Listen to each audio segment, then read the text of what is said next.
güzel dikine. Woo!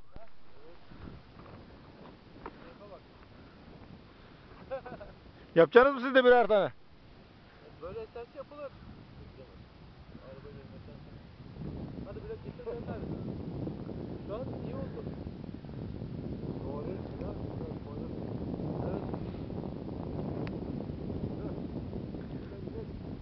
Evet. Lan! İnekler paraşütleri yiyecek. Evet abi, oturdu.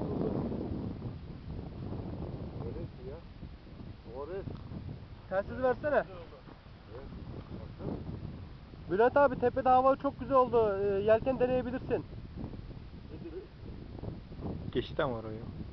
Neyse sen inşallah in abi.